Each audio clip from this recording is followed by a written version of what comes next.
ఎవరు రక్షణ పొందాలో దేవుడు సృష్టికి ముందే కొంతమందిని సెలెక్ట్ చేసుకున్నాడా? వారు మాత్రమే రక్షించబడతారా? ఇదేంటంటే వన్ సైడెడ్ గా మాట్లాడటం అనమాట. రెండు విషయాలు నేను మీకు ప్రస్తావన చేస్తాను. యాక్చువల్గా ఎఫ్ఎస్సీలకు రాసిన పత్రిక మొదటి అధ్యాయంలో ప్రీడెస్టినేషన్ అనే ఒక డాక్ట్రిన్ మనకు కనపడుతుంది. జగత్ పునాది వేయబడక మునిపే దేవుడు కొంతమందిని తన కోసం నిర్ణయించుకున్నాడు, ముందుగానే చూస్ చేసుకున్నాడు అనే వచనాలు మనకు కనపడతాయి. సో ఆ వచనాల ఆధారంగా కొంతమంది చెప్పే మాట ఏంటంటే, ఎవరిని రక్షించుకోవాలని దేవుడు అనుకున్నాడో వాళ్ళని దేవుడు ముందుగానే ఫిక్స్ చేసుకున్నాడు, వాళ్ళనే రక్షించుకున్నాడు, మిగతా వాళ్ళని కాదు అని. అయితే ఇక్కడ ప్రాబ్లం ఏంటంటే, ఆ లైన్ ఎంతవరకు తీసుకోవాలో అంతవరకే తీసుకోవాలి. నేను 2వ అధ్యాయానికి వచ్చినప్పుడు మరి 2వ అధ్యాయంలో కూడా ఈ మాట మనకు కనపడుతుంది. మీరు 2వ అధ్యాయం కనుక చూడగలిగితే, ఎఫెసీయులకు రాసిన పత్రిక 2వ అధ్యాయంలో మనం అపరాధముల చేతను పాపముల చేతను చచ్చిన వారమై ఉన్నప్పుడు, శరీరాన్ని బట్టి మనసును బట్టి మనం రకరకాలుగా ప్రవర్తించాము, అపవాది మనల్ని ప్రొవోక్ చేస్తా ఉంటే దేవుడికి అవిధేయులయ్యాము, ఇవన్నీ ఉన్నాయి అక్కడ. అలా రాసుకుంటూ వచ్చి కిందకు వచ్చి ఏమన్నాడంటే, స్వభావ సిద్ధముగా దైవోగ్రతకు పాత్రులమై ఉన్నాము. మరి ఇది వాళ్ళకు కనపడదు. అంటే ఎఫ్ఎస్సి పత్రిక మొదటి అధ్యాయమేమో గాడ్స్ ఓవరాల్ మాస్టర్ ప్లాన్ గురించి మాట్లాడుతున్నప్పుడు, దేవుడు కొంతమందిని జగత్ పునాది వేయబడక మునిపే ఒక మాస్టర్ ప్లాన్ దేవుడికి ఉంది అని మాట్లాడుతున్నప్పుడు ఆ పర్స్పెక్టివ్ పైనుంచి కిందకు చూసి చెప్పటం. సెకండ్ చాప్టర్ మనుషుల యొక్క భ్రష్టమైన స్వభావాన్ని వివరిస్తున్నప్పుడు హ్యూమన్ యాంగిల్లోంచి మాట్లాడటం. రెండు ట్రూతే, ఈ రెండిట్లో ఒకటే తీసుకుంటానంటే ఎట్లా? ఎలా బ్యాలెన్స్ చేయాలి చెప్పలేం. ఎందుకంటే దేవుడి అనంత జ్ఞానంలో మనం దాన్ని ఎట్లా అర్థం చేసుకోవాలి? అది దేవుడికే సాధ్యం, మనకు అవ్వదు.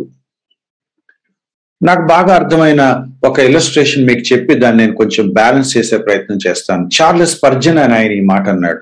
ఆయన ఏమన్నాడంటే, రెండు ప్యారలల్ లైన్స్ లాంటివి ఇవి అని అన్నాడు.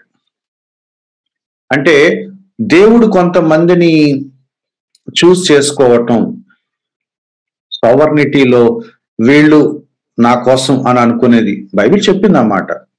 కానీ అందరూ పాపులే, అందరూ స్వభావ సిద్ధంగా దేవుని ఉగ్రతకు పాత్రులే. బట్ ఎవరైతే విశ్వాసం ఉంచుతారో వాళ్ళు రక్షించబడ్డారు. ఇది కూడా ఒక లైనే. ఈ రెండు లైన్లు ఇటర్నిటీలో ఎక్కడో ఒక చోట కలుస్తాయి అని అన్నాడు అన్నమాట.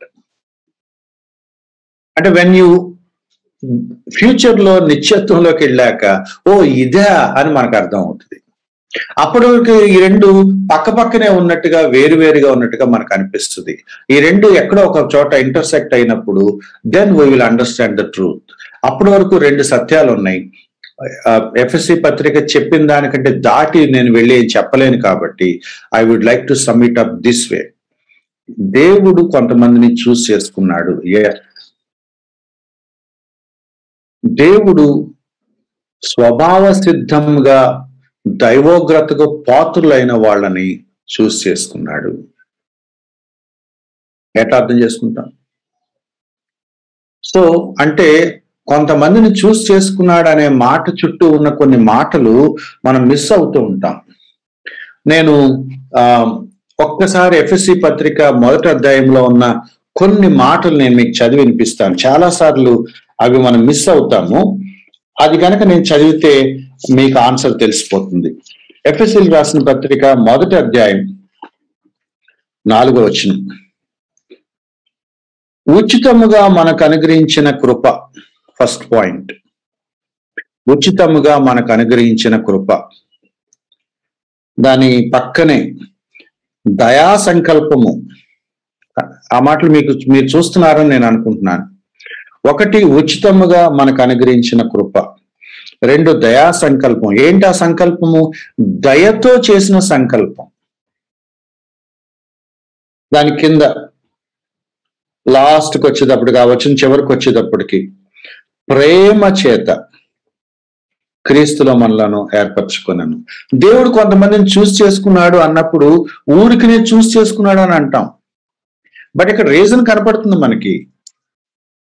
ప్రేమ చేత, దయతో, ఉచితంగా.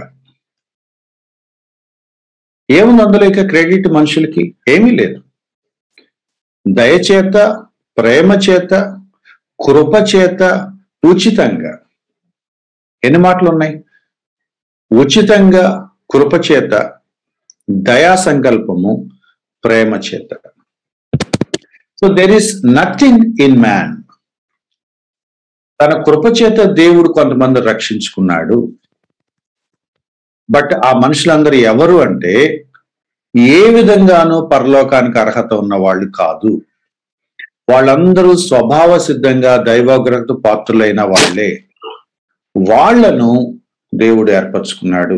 ఇది ఎట్లా బ్యాలెన్స్ అవుద్దో మనకు తెలియదు. ఒక ఆయన ఆయన పేరు నాకు మర్చిపోయాను. ఒక ఆయన ఏమన్నాడంటే, బైబిల్ విశ్వాసం ఉంచితే రక్షించబడతామని బైబిల్ చెప్తుంది, ఏర్పరచుకున్నాడని కూడా చెప్తుంది. ఎట్లా అంటే, ఎవరెవరైతే విశ్వాసం ఉంచి రక్షించబడ్డారో, దేవునికి లోబడి మార్మన్స్ పొందారో, వాళ్ళందరూ ఏర్పరచబడిన వాళ్ళ జాబితాలోనే ఉంటారు. ఇటు నుంచి అటు వెళ్ళినా లెక్క టాలీ అవుతుంది, అటు నుంచి ఇటు వచ్చినా లెక్క టాలీ అవుతుంది. యేసుక్రీస్తు వారు అన్నారు కదా, నా యొద్దకు వచ్చే వారిని నేను ఎంత మాత్రమును త్రోసివేయను. If anyone wants to believe in God, అతను రక్షించబడతాడు విశ్వాసం ఉంచితే. అతను రక్షించబడ్డాక బై డిఫాల్ట్ అతను ఏర్పరచబడిన వాడే అవుతాడు. అది బ్యూటీ అందులో. అది ఎలా సాధ్యం మనకు తెలియదు. బట్ గాడ్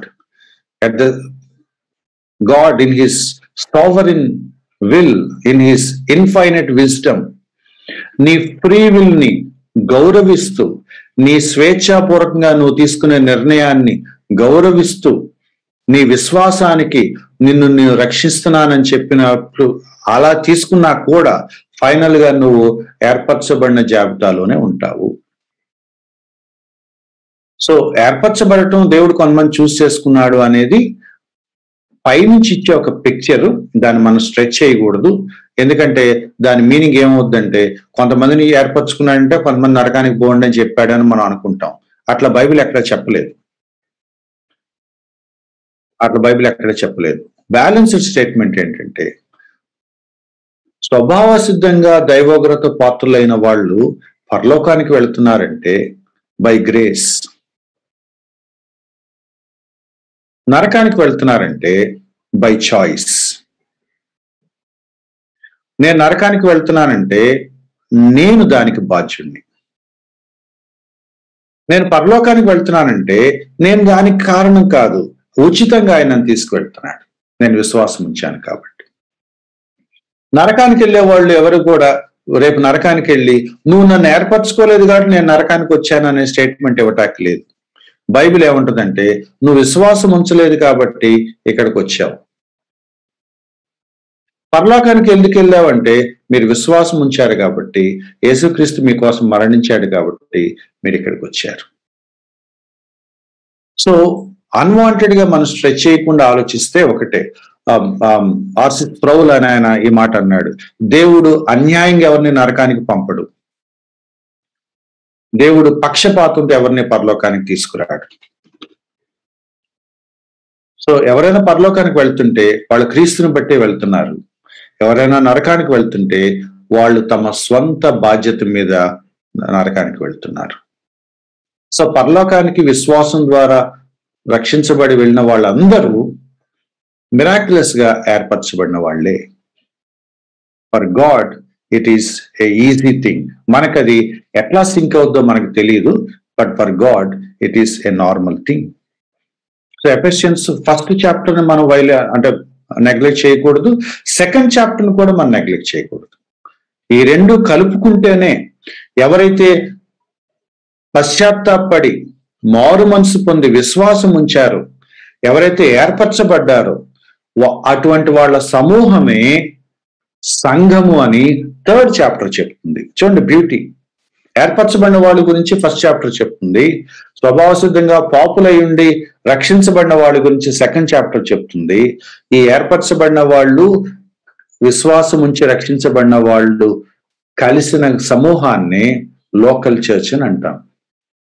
సో ఏది మనం నెగ్లెక్ట్ చేయకూడదు. అవన్నీ బిగ్ పిక్చర్ తీసుకుంటేనే మనకి డెఫినేషన్ వస్తుంది.